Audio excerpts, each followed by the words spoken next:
Okay.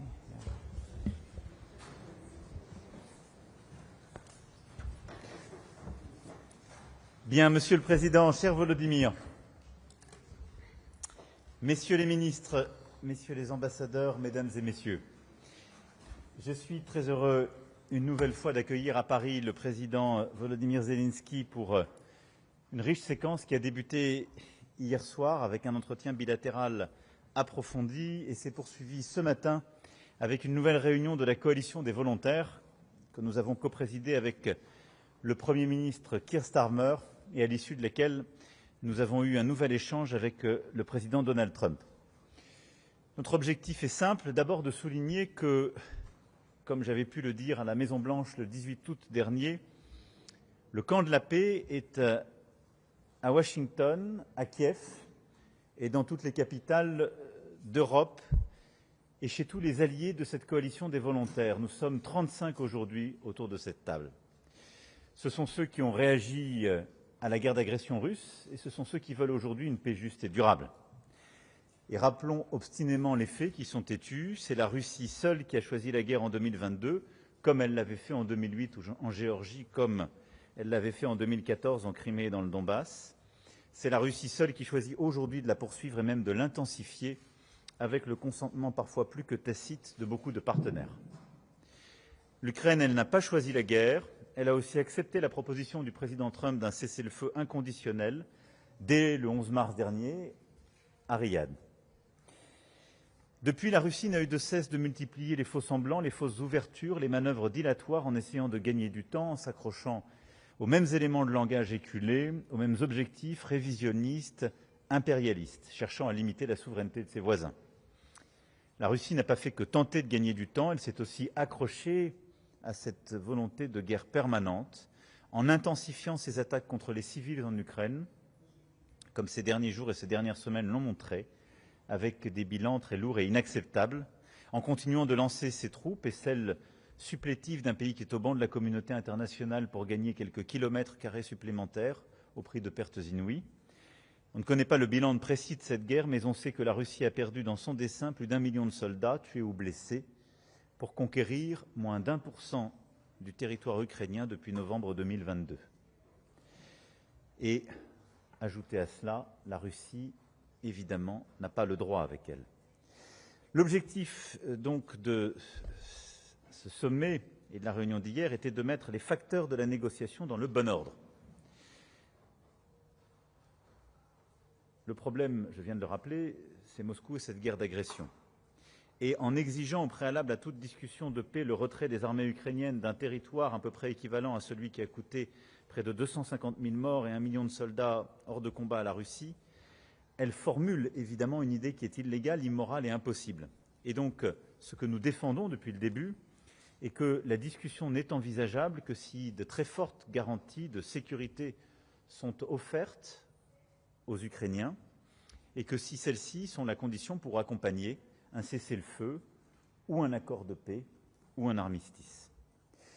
Et je veux le dire ici aujourd'hui, après les engagements qui ont été pris à Washington à la mi-août par les Européens qui étaient présents, puis engageant toute la coalition des volontaires, nos chefs d'état-major des armées, nos ministres de la Défense ont mené un travail extrêmement intense, en coordination étroite avec les Américains et l'OTAN, et je peux vous dire aujourd'hui que nous sommes prêts.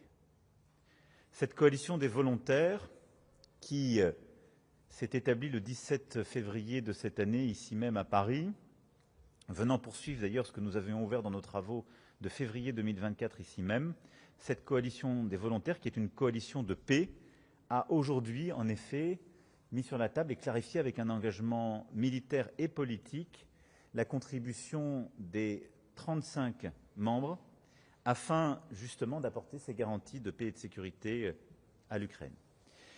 Celle-ci vise d'abord à ce que dans la négociation, il n'y ait aucune limitation de format ou de capacité pour l'armée ukrainienne. C'est ce que nous défendons, ce que nous défendrons jusqu'au bout.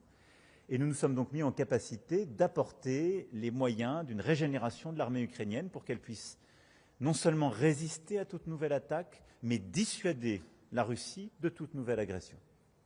C'est le premier pilier des garanties de sécurité, le plus important, le plus indispensable. Et donc nous avons rassemblé les contributions de tous les pays. Le deuxième élément de ces garanties de paix et de sécurité, c'est ce qu'on a appelé les forces de réassurance.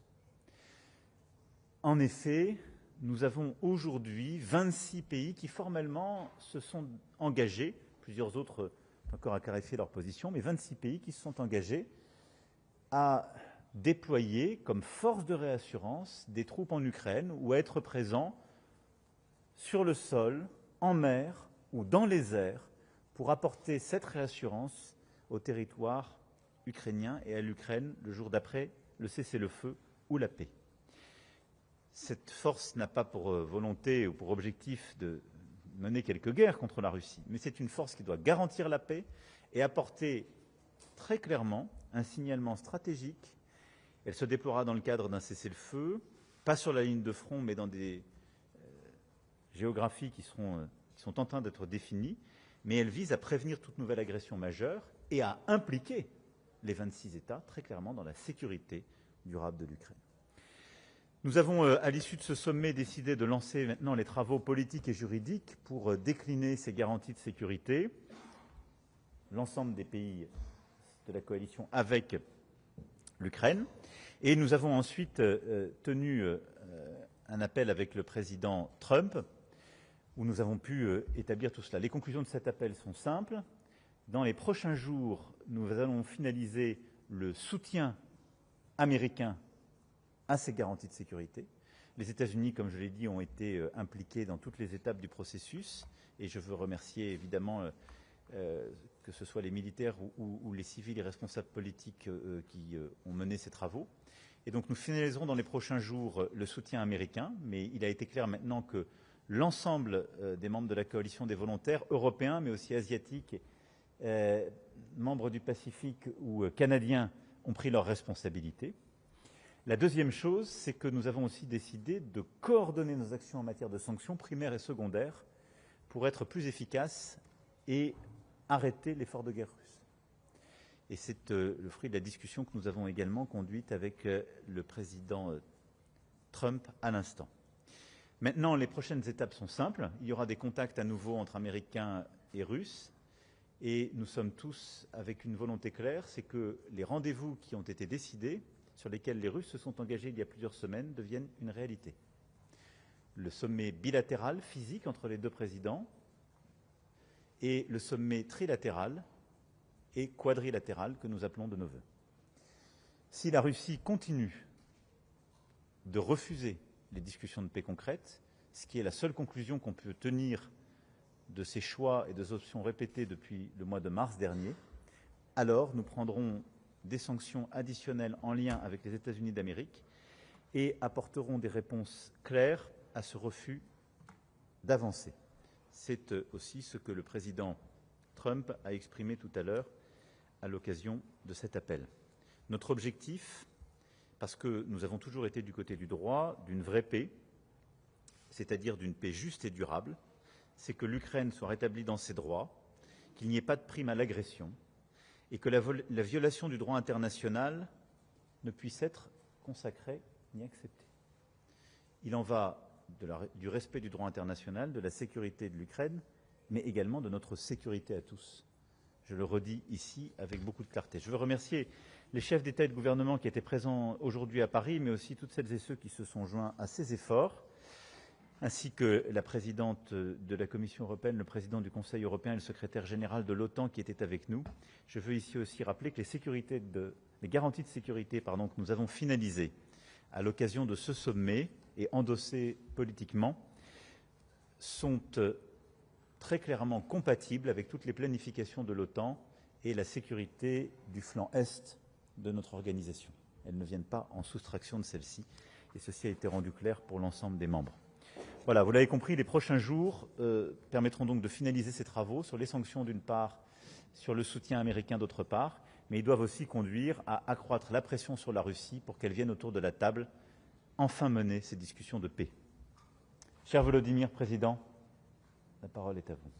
Дуже дякую, дорогий Еммануелю, дорогі друзі, шановний пане президенте, усі присутні. Передусім я дякую тобі за таку організацію на високому рівні, зустрічей, за вчорашню нашу зустріч і багатогодинну зустріч наших команд щодо підтримки України, наших кроків, гарантій безпеки, захисту неба нашого майбутнього повітряного флоту. Ми багато речей вчора проговорили і багато про що домовились. Дякую тобі за сьогоднішню організацію,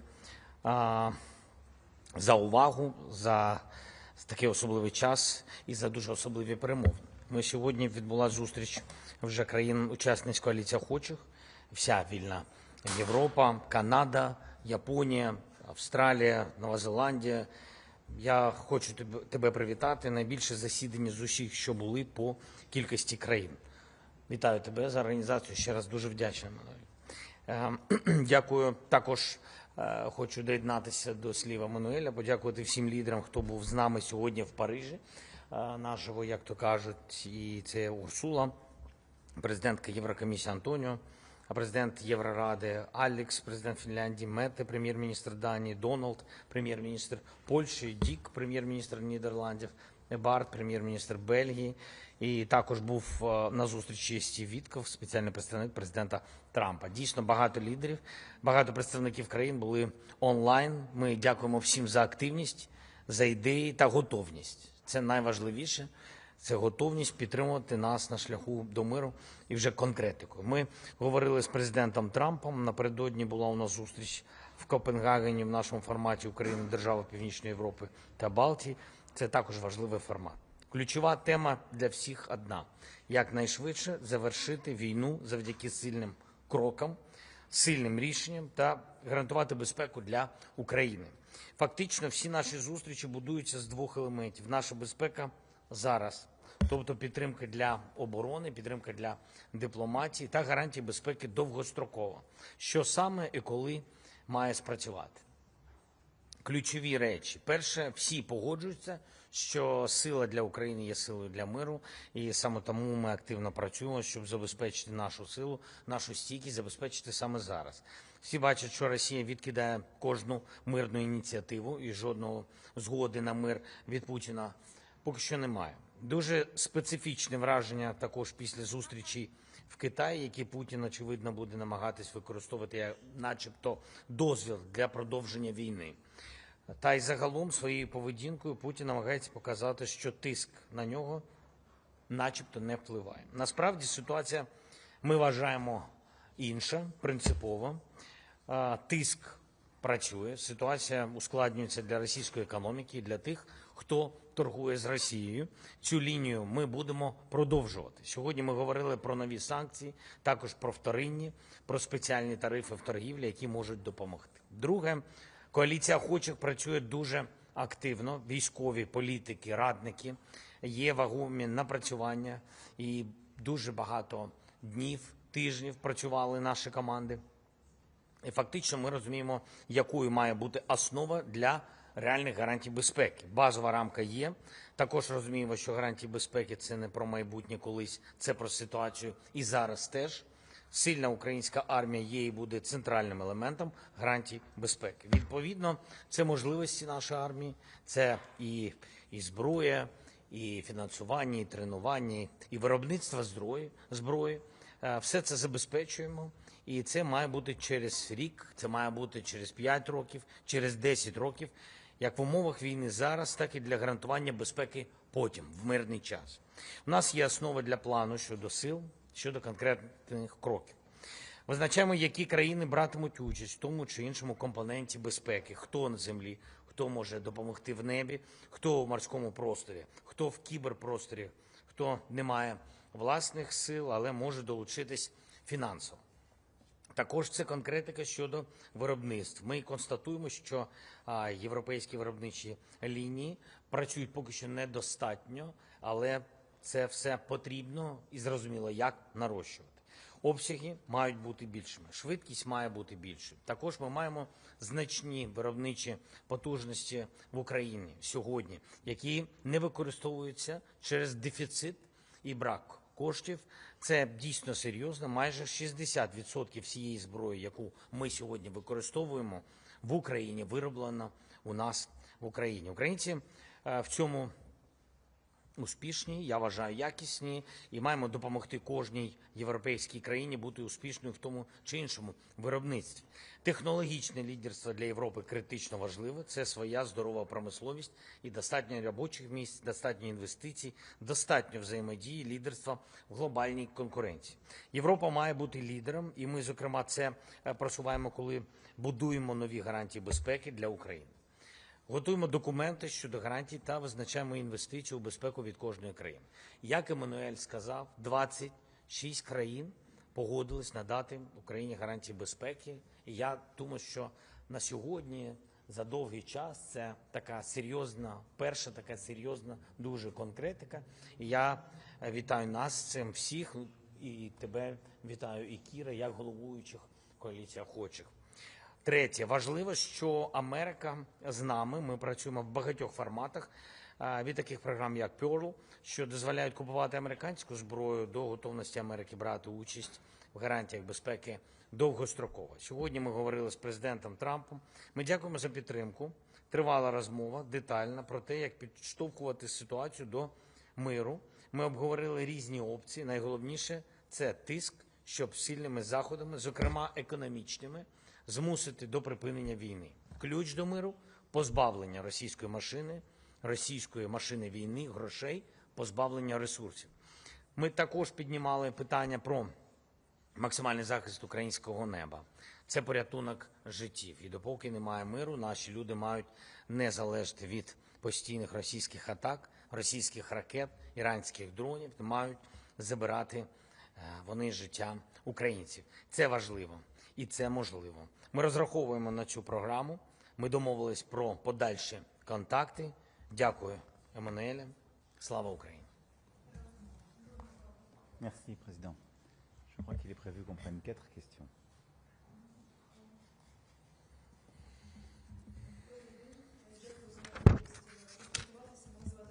Це журналіст телеканалу «Інтер», марафону «Єдині новини». Україна. Питання до вас обох, будь ласка.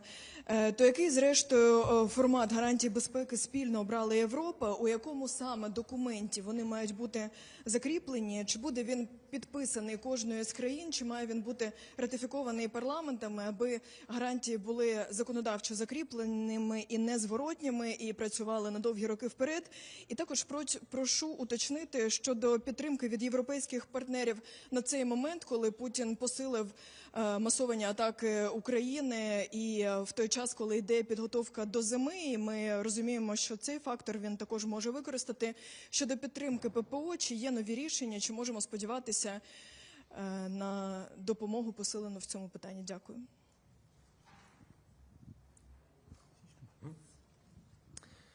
Дякую за запитання.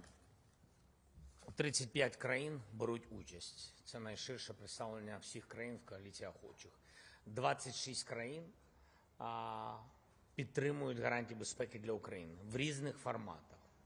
Структуру повністю гарантій безпеки сьогодні ми говорити не будемо, але головні елементи, вони зрозумілі. Сильна українська армія, виробництво внутрішнє, виробництво європейське, про яке я сказав, потрібно розширювати. Також воно дуже важливо для посилення української армії, а також можливість і різні програми закупівлі дефіцитної зброї, передусім протиповітряної оборони, протибалістичних ракет з Сполучених Штатів Америки. Це ключові елементи щодо посилення нашої армії. Я просто не повторювався деякі речі, про які сказав президент Макрон. Також зрозуміло, що це не зменшення і не лімітизація української армії. Далі, що стосується deterrence, так, або, скажімо так, реальний захист від партнерів, там багатоелементна інфраструктура, передусім це присутність. Ми домовилися, що буде присутність. Я поки що не готовий казати в кількості, хоча, якщо чесно, ми вже ділимось між собою, ми розуміємо приблизну кількість тих, хто вже погодились. І присутність, як я сказав, вона різна. Вона як в небі, на морі, так і на землі.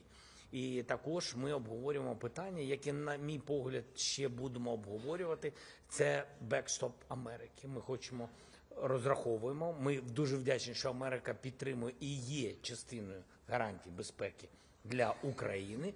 Ну, а в якому форматі більш детально поки що не готовий вам казати. Хоча знов-таки елементи нам вже зрозумілі. Це важливий висновок від нашої зустрічі, на мій погляд. Багато речей стають зрозумілими. І ну, це так, ну, скажімо так, підтримує так, реальністю, не тільки морально, а дійсно підтримує, що у українських, у наших військових, у нашого населення, у України будуть реальні діючі гарантії безпеки. Політичний формат. Ми сьогодні також проговорювали, що окрім мілітарних гарантій безпеки, є ще політичний формат. Ну, про це пізніше. Щодо ППО, в принципі, в кінці свого виступу я сказав, ми розглядаємо один формат, ми сьогодні з ним поділилися, ми вчора детально про це говорили з Еммануелем, говорили вперше про такий формат, сьогодні поділилися з партнерами, після цього поділилися з президентом Трампом. Якщо ми отримаємо позитивний сигнал від Сполучених Штатів Америки, тому що технічно від них багато в цьому новому форматі захисту неба залежить. Якщо ми отримуємо від них позитивний сигнал, будемо раді поділитися цією інформацією. Дякую. Merci beaucoup. Pour votre deuxième question, je vais commencer par là. Vous avez raison de dire qu'il y a une intensification des attaques russes et qu'elles impliquent de monter, d'accélérer le soutien à la résistance ukrainienne.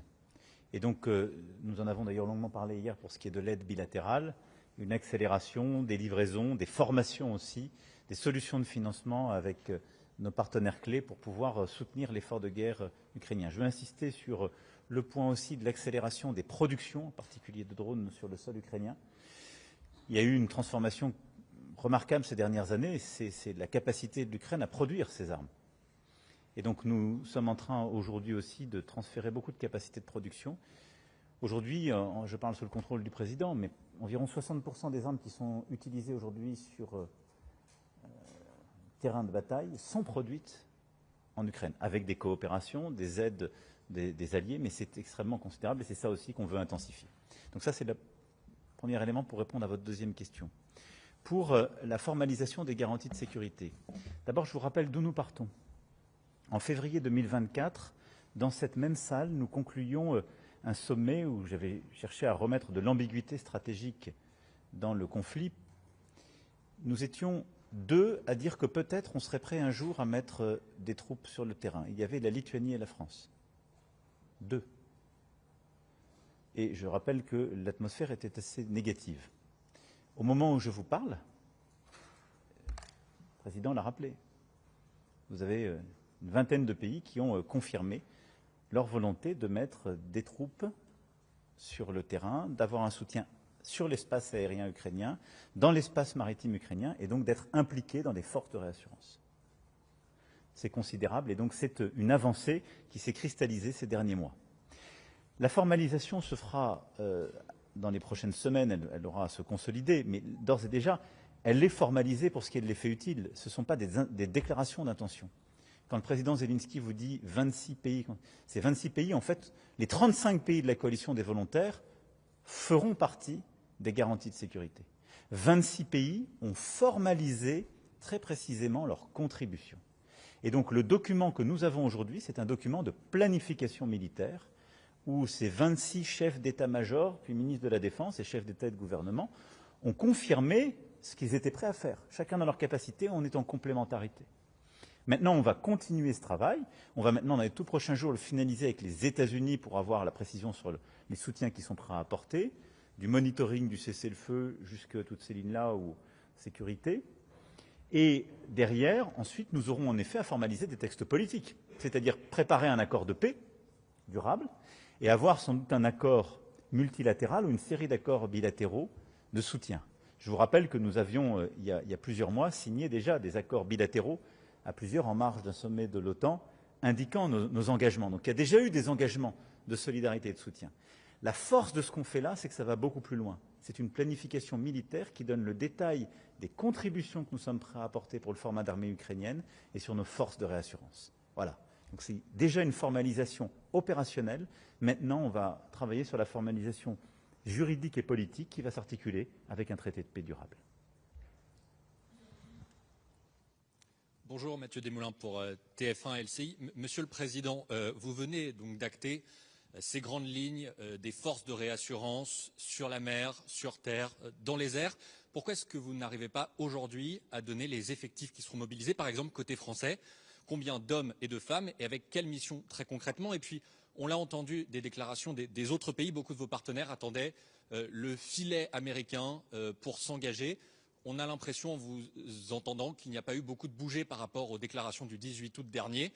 Quel engagement concret le président Trump a-t-il pris avec vous il y a quelques minutes? Et puis, Monsieur le Président Zelensky, on a dépassé cette date du 1er septembre. Jugez-vous encore qu'une rencontre avec Vladimir Poutine et vous est encore possible? Et si oui, quel lieu proposez-vous? D'abord, merci beaucoup pour votre question. Et je veux ici d'abord vous dire que les États-Unis d'Amérique ont été très clairs. Et ils ont été très clairs dès notre rendez-vous de Washington, et ça a été réitéré là. C'est aussi pour cela qu'ils ont participé à tout le travail des dernières semaines sur leur soutien et leur volonté de faire partie des garanties de sécurité. Donc il n'y a pas de doute sur ce sujet. Ça a été dit, y compris publiquement par le président Trump, ça a été réitéré par le secrétaire d'État à la Défense lors des rendez-vous ad hoc et par tous. Maintenant, c'est le travail de planification qui va être finalisé avec les États-Unis dans le cadre de ce que je viens de vous dire. Deuxième élément de réponse que je voulais apporter à votre question, c'est que je ne vais pas vous donner le détail ici, parce que nous n'avons aucune volonté de nous découvrir. Ce qui est important, c'est que dans le format, et nous ne l'avons même pas partagé entre nous tout à l'heure, nous l'avions tous sous les yeux, parce que nos chefs d'état-major, nos ministres de la Défense, dans des formats très sécurisés l'ont fait. Pourquoi ? Parce que c'est notre ligne de défense aujourd'hui et celle de l'Ukraine. Et donc nous n'allons pas révéler le détail de notre organisation à la Russie. Demandez plutôt à M. Poutine les troupes qu'il est en train de masser à la frontière ou ce qu'il est en train de mobiliser. Donc je ne vous donnerai pas le détail. Ce qui est important, c'est que nos chefs d'état-major l'ont échangé leurs coordonnées et que nous avons cette planification. Donc elle est là, et ce n'est pas juste une pétition de principe, c'est une planification robuste avec des moyens dans toutes les capacités qui sont prêts à être déployés. Et c'est le cas pour les 26 États contributeurs qui ont déjà donné le détail. Voilà ce que je pouvais apporter. Дякую вам за запитання. А передусім я частково закінчу відповідь на перше запитання. Ви запитали щодо парламентів. Так, всі партнери розуміють, що повторення Будапештського меморандуму ми не хочемо і не сприймаємо.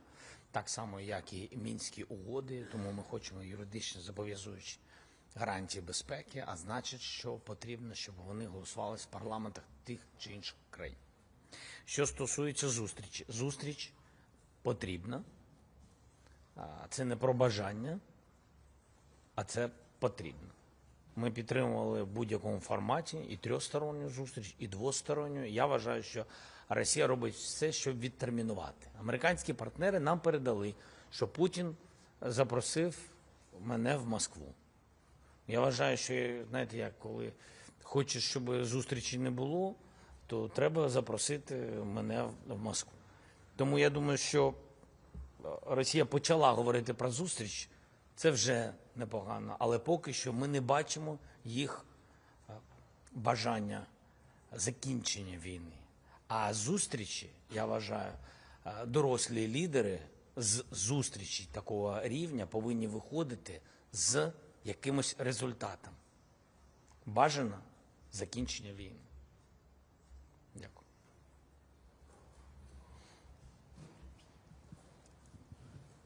Бонжур. Я озвучу Лідія Таран, Укрінформ. Перше питання до пана президента Зеленського. Ви вже частково на нього відповіли, але все ж таки хотілося б уточнити, чи під час цієї тривалої, як ми, журналісти, зрозуміли, розмови з Трампом, чи були ним озвучені якісь нові дедлайни для Путіна? І чи йшлося лише про зустріч у форматі вашу сам на сам із ним, яку американська сторона передала це прохання, чи йшлося ще і про інші варіанти зустрічей? Ну і ви сказали також про політичний формат безпеки, яку нам нададуть. Чи йдеться тут про членство в ЄС, чи щось дещо більше? Дякую за запитання. Ну, передусім, серед гарантій безпеки, які ми бачимо членство в Європейському Союзі, для нас це обов'язкові економічні гарантії безпеки. І політичні, і економічні, і геополітичні. Тому в нашому підході до гарантій безпеки це важливий пункт, який винесен в окремий пункт. Що стосується нашої розмови тривалої, у нас було дуже багато лідерів під час розмови, і це абсолютно зрозуміло, що є ідеї, є напрацювання, є запитання у всіх, і всі спілкуються зі Сполученими Штатами Америки, всі лідери, і, безумовно, у кожного є свої пропозиції. Безумовно, тарифи, безумовно, санкції і, безумовно, формат зустрічі з Путіним. І на що Америка, головне, коли погодиться, якщо Путін буде відтерміновувати зустріч. Ось ці теми, в принципі, обговорювалися. Також з нами був на зв'язку віце-президент з того боку в онлайн, віце-президент Сполучених Штатів Америки Венс, а у нас за столом представник президента Трампа Стів Вітков. Français. Je voudrais savoir, ça c'est mon deuxième question, sur le cessez-le-feu et de l'accord de paix. Auparavant, vous avez dit que les Européens sont prêts à apporter des garanties de sécurité dès que le cessez-le-feu sera instauré. Mais hier, vous avez affirmé que ces garanties commenceraient dès la conclusion de l'accord de paix. Donc, pourriez-vous nous préciser, le cessez-le-feu désormais fait partie intégrant de l'accord de paix ou comment? Merci pour votre question et cette clarification. Nous avons toujours dit que pour qu'un cessez-le-feu conduise à une paix durable, il fallait des garanties de sécurité robustes. C'est ce que nous faisons. Ensuite, nous avons vu d'ailleurs ces derniers mois les choses varier. La proposition d'un cessez-le-feu agréé par le président Zelensky est une proposition américaine, finalement refusée par le président Poutine, qui est au sommet d'Anchorage, a dit « je ne veux plus de cessez-le-feu, je veux maintenant un accord de paix ». En vérité, quelle que soit la forme, cessez-le-feu, armistice, traité de paix, le jour où le conflit s'arrête, les garanties de sécurité se déploient. Et nous les avons conçues de cette manière. Voilà.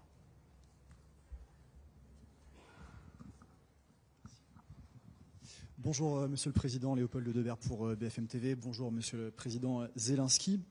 Petite précision juste d'abord sur ces 26 pays dont vous parlez. Est-ce que vous pouvez juste nous préciser si ça inclut l'Allemagne, l'Italie, la Pologne, qui étaient particulièrement réticents à cette idée d'envoi de troupes. Concernant les sanctions, cette fois-ci, pour tous les deux, vous parlez de sanctions donc coordonnées avec les États-Unis potentiellement à l'issue si ça n'aboutit pas dans les prochaines semaines. De quoi est-ce qu'on parle précisément? La Maison-Blanche affirmerait, si vous pouvez nous confirmer, que Donald Trump vous aurait demandé pendant cet appel à tous les dirigeants européens de cesser, je cite, d'acheter du pétrole russe, et aussi qu'il a souligné que les dirigeants européens devaient exercer une pression économique sur la Chine, je cite toujours, pour financer les efforts de guerre de la Russie. Est-ce que vous pouvez nous le confirmer et quelle a été votre réponse? Et un tout dernier point rapide, évidemment, je vous pose la question, Monsieur le Président, en cette période d'instabilité politique en France, quel est le message que vous passez? On voit bien que le contexte international est très complexe à l'approche d'une semaine à très haut risque. Et on pense à François Bayrou, dont les jours sont comptés. Merci beaucoup. Et, écoutez, sur d'abord les contributions, les 3 pays que vous avez évoqués font partie des 26 contributeurs qui ont défini des soutiens, soit pour la régénération de l'armée ukrainienne, soit pour la sécurité sur son sol, dans ses airs, en mer, et donc font partie de ceux qui ont donné leur contribution. Et nous avons chacun, après, nos modalités d'intervention, les uns déployant des troupes sur le terrain, les autres restant dans des pays membres de l'OTAN ou mettant à disposition leur base. Je ne vais pas, comme je l'ai dit, détailler les contributions, mais tous les pays que vous avez évoqués sont des contributeurs importants à ces garanties de sécurité, ont donné leur contribution, ont été extrêmement moteurs dans nos échanges. Sur les sanctions, il est tout à fait vrai que le président Trump et l'administration américaine se sont émus, comme nous le faisons d'ailleurs depuis le début de ce conflit, des choix qui ont été faits par 2 pays membres de l'Union européenne qui continuent d'acheter du pétrole russe. Et je pense que c'est une bonne chose parce que parfois ces pays se sont défendus en arguant de leur proximité avec cette nouvelle administration américaine et donc l'alignement américano-européen ne sera que plus efficace pour cesser ces pratiques.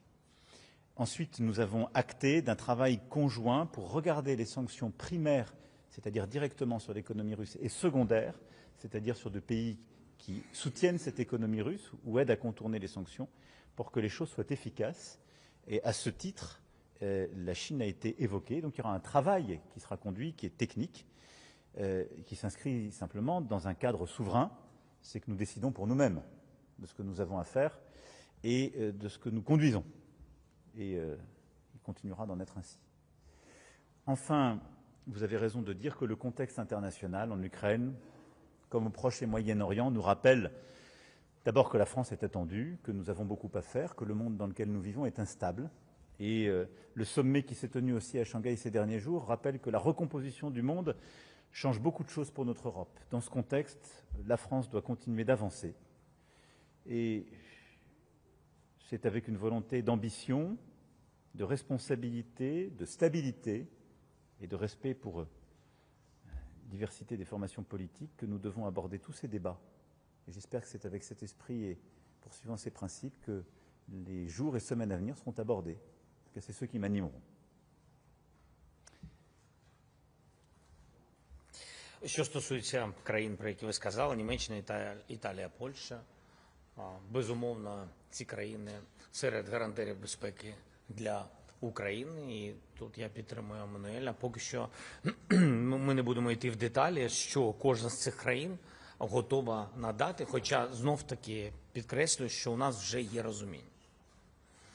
А що стосується, про що говорили, так, Сполучені Штати Америки, президент Трамп піднімав питання, знов-таки повністю погоджуюсь з Еммануелем. Президент Трамп дуже незадоволений, що російська нафта купується Європою. Серед іншого, є дві країни, ми знаємо, що це Угорщина і Словаччина, і всі розуміють, що ці країни, так.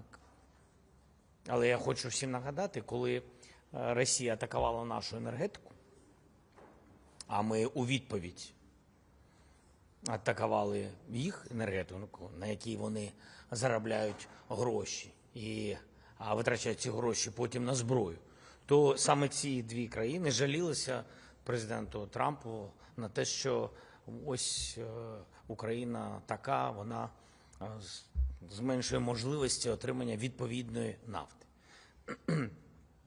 Тому, бачите, Україна знайшла такий вид санкцій.